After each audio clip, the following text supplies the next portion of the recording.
Mugamba mutya mwenna abali ku channel yaffe eyitibwa Kyayiti YouTube channel yaffe kyembasaba mugende maaso n'ogyegattako kigenda kuba kirungi n'ekyala likinga video. Kati olunaku lwaleero abakyala nammwe abaami jagadde bawe ku ddagala erigenda okuyamba naddala ng'obadde olina omwana ng'omwana alemeddwa okutambula. Ng'obadde olina omwana naye ng'olaba omwana ebbanga lye yandibadde atambuliramu liyiseeko, omwana ng'alemeddwa okutambula oba ng'agaanye okutambula, ng'olaba ne waba atambula nga oli omukwata ku mukono omutambuze akaaba n'abanga alumizibwa mu magulu. Kati njagadde nkubulire ku ddagala lino lyangu nnyo ligenda bayamba mu abalina abaana bwe batyo ng'okutambula kubasumbuwa oba ng'okutambula kumusumbuye. Njagala ofune ebikoola by'ensujju. Ebikoola by'ensujju ebyo njagala obifune bulungi nnyo.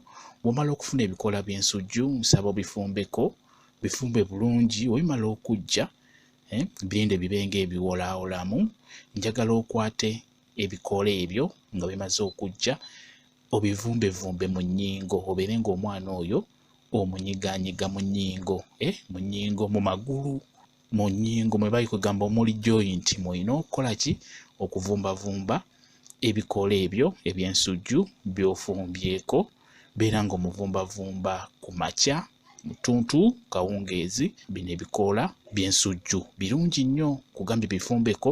Wemala okujja ne biwolaawolamu, kwata ebikoola ebyo nga biyidde otandika okugenda ng'obinyiga mu nnyingo mu magulu g'omwana ago, obeere ng'oganyiga n'ebyo ebikoola by'ensujju ebiyidde. Kwegamba obeere ng'omuvumbavumba mu nnyingo. Kigenda muleetera omwana oyo amagulu g'okweta abeere nga atambula bulungi nnyo. Ajja kuteera singa onaaba onyikiridde okikola kw'oyo omwana alemeddwa okutambula, ajja kutambula, ojja kulaba ng'atambudde bulungi nnyo singa onaaba obikoze bulungi. Bwe kityo bwe kiri. Mwebale nnyo okubeera ku channel yaffe eyitibwa Kyayiti YouTube channel yaffe kyembasaba mugende maaso n'ogyegattako kigenda kuba kirungi. Njo mbaagala nnyo mubeere bulungi, mweraba.